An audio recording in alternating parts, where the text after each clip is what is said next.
Hi, Simon here from Precision Permaculture, and today we're going to show you how we build the inlet and outlet pipes of our sand filter stroke reed bed, which is going to clean the water, take off the agricultural runoff and the herbicidal sprays off the field there, which comes into our property. It pools in water just along this area just here. If you can have a quick look along here, you see there's a slight low point there. And we get a lot of pooling of water there, and that, generally speaking, has pesticides in it. And so we're going to clean up that water, and we're going to send it off to our swale and send it down the garden and make maximum use of the water resource that this area gets. Okay, we've removed the toads that had ended up in here overnight and put them back in the hedgerow, which was nice.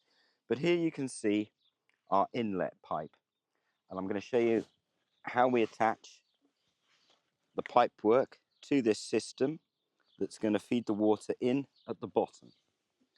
So we've got a standard joint piece of guttering here, UK guttering, 68 millimeters. That's what you see just here. Basically, we've got our inlet pipe for the water, and we've measured it correctly, hopefully, and that fits into this little space here.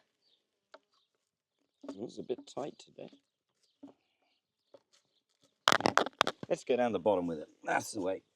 Okay, and it just basically pushes into here, this pipe.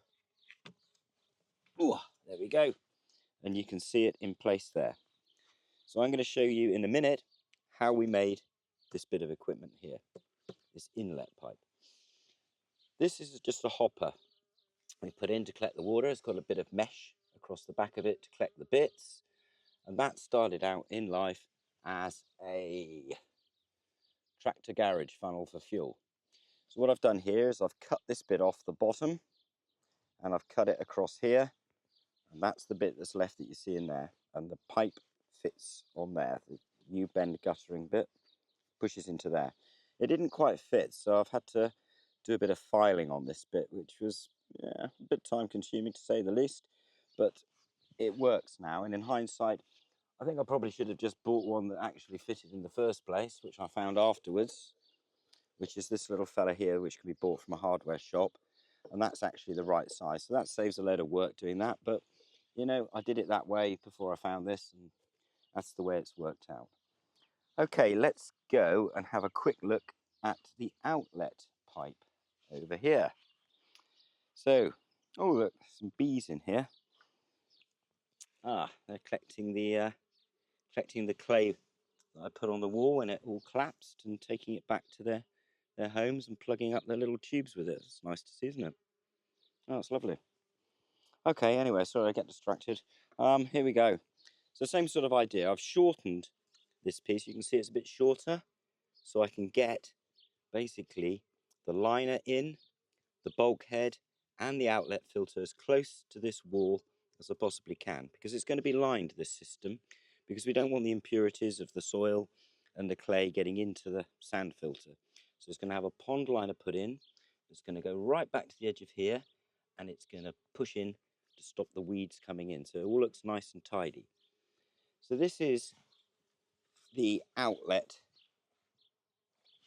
here, and I'll just quickly pop that into place, show you how that's going to fit roughly.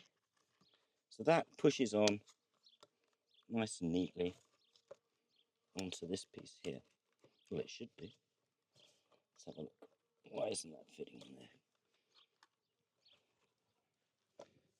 So try a different angle and spin it and see what happens there. So that pushes onto there. Like so. It's quite a tight fit. And then basically it fits in here like so. Something's moved, hasn't it? We've got a bit of problem. We're going to have to shave a bit of that off. But, all right, there we go. Give it a shot. I'll get it on. So there's your outlet system there. And it's got a series of holes in it that basically mean that it's completely flat, and the water will flow nicely through all these holes and off down into our swale. And the sand's going to come up to roughly about here, and then we're going to dress it with some stones to make it look aesthetically pleasing. I've put this bit of gash bit of liner in here just to show you that, you know, it's pretty perfect up to the edge where this liner is going to go, and it all works really well. Anyway, I'm now going to go and show you how we made the outlet and inlets for this particular sand filter. So here we are. We're going to construct our inlet and outlet pipes. I went online and had a look around. I couldn't find a T-shaped sort of piece of equipment that I could just drill straight into, so I've had to bodge this and make my own. So this is a bit of an Audi air filter to form my T-shape, and I bought this one because basically it fitted the guttering that goes with it. So again, using a piece of guttering joint, this just pushes on.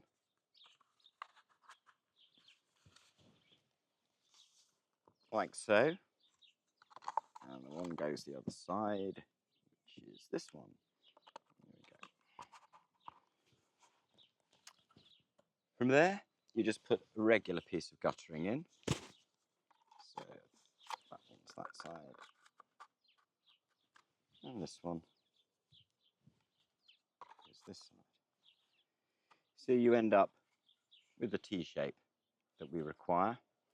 And I've drilled the holes in a nice straight line so you get an even flow of water going out of the sand filter. I've got these end caps here to close it off with, but I've also stitched a bit of EnviroMesh to make a little covering for it. And the reason I've done that is so we can backflush the system, because every couple of years normally you have to clean out a sand filter. So by doing this, we're going to be able to put Henry's mate, Henry Hoover that is, George, down the system and suck out all the particles and bits that have clogged up the filter. So that's why we're having the EnviroMesh. And this is it. This is one we made earlier. This is it in situ. This is the inlet one. And I've drilled a line of holes along here, and they're slightly lower. And that's because I want the water to sort of flow evenly out of here. So as it fills up, these will start working, and then that one will start working, and give an even flow of water across the bottom of the sand filter. Tucked in the EnviroMesh into, again, just a regular piece of, let's get this out. Just a regular piece there of a guttering joint. So that worked quite nicely because it tightens it up. And that's going, pushes back in, and it's all nice and tightly sealed. This was too thick, 2 layers, but I felt it needed 2 layers because it wasn't quite doing it for me. So we'll use a cable tie on that when we put it in.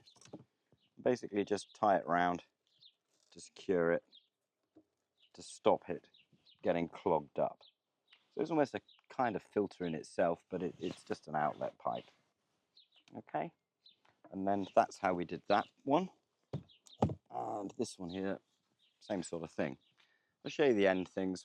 They just push in. We've used a bit of sealant tape here, PTS tape, just to tighten it up a little bit. They weren't quite tight enough, but when the EnviroMesh is on, it's nice and tight. So just bolt it out a little bit using some of this tape here, which is widely available.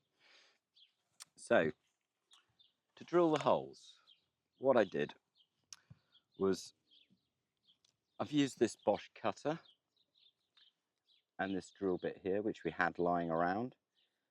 Basically, you put it together like that. I've drawn a straight line all the way down the middle of the pipe. Then I've used an ice pick to put a little hole in place as a locator for the drill bit. So you have to give it quite a good shove to get a decent hole in there for the locator. That's about right. And then the drill bit fits nicely into there, and it doesn't wobble around and slip and slide all over the place. And you get your hole in the right place. So that drill bit basically just attaches to a normal drill. And that's what we've used basically to cut through and make those holes. Okay, so I think we're finished with the filters now. As I say, some of the bits didn't fit together very well, so I've had to do a bit of excess sort of filing to get them the right size. I've put a little collar in this one so it fits. There's just a little bit of plastic guttering again to make it the correct size. And then that, hopefully now, you can see where I've taken a bit of file to this one as well, filed it down a bit. Also been involved with the Stanley knife as well to get it the right size. But that and the collar now makes a good fit, like so. So that's working. I'm pleased with that. Get it out again. Okay, there we go. Okay, so now I'm going to show you how we attach the pond liner to the bulkhead, which I bought from an aquatic shop. I'm sure all of this stuff can be bought from an aquatic garden centre or something, but as I say, I couldn't find it online, so I've had to go it alone. So basically, just for the purpose of this demonstration, I've just got a small piece of just a pond liner there that we're going to put in, and we just mark it in a circle.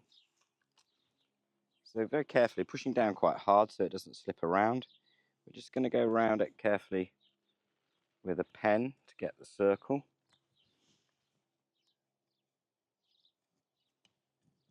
There we go. And we can see quite clearly there where we've marked the circle.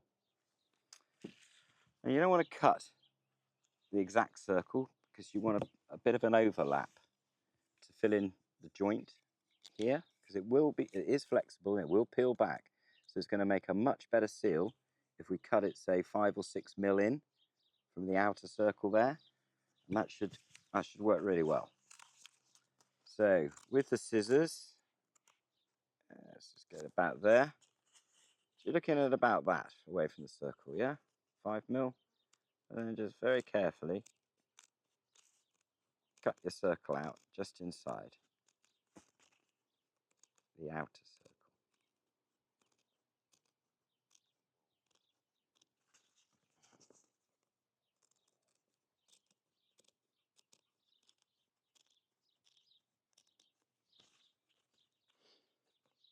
You don't have to be too precise about this. The important thing is you don't go right to the edge of the circle at any point, otherwise you will end up with the possibility of having a leak. So we're going to take the washer off there, put our bit of pond filter lining over. It is quite flexible, so it will stretch. Just got to give it a bit of a tug. There we go. Then we're going to push that down nice and neatly so it's at right angles to the bulkhead there, using our fingers to push it in place. Okay. So you've got something that looks now like that. Then you put your washer back on. And just make sure it's sort of in the groove there. And the bit of pond liner is coming up the thread that's on the bulkhead here. And then you're going to screw this on, and that's going to complete your bulkhead with the liner already in it. So you do it nice and tight, and then that should form a beautiful waterproof seal at the edge of the sand filter, where the inlet and outlet pipes are. I think that's covered it all, hopefully. If not, I'll be back doing another video shortly. Thanks.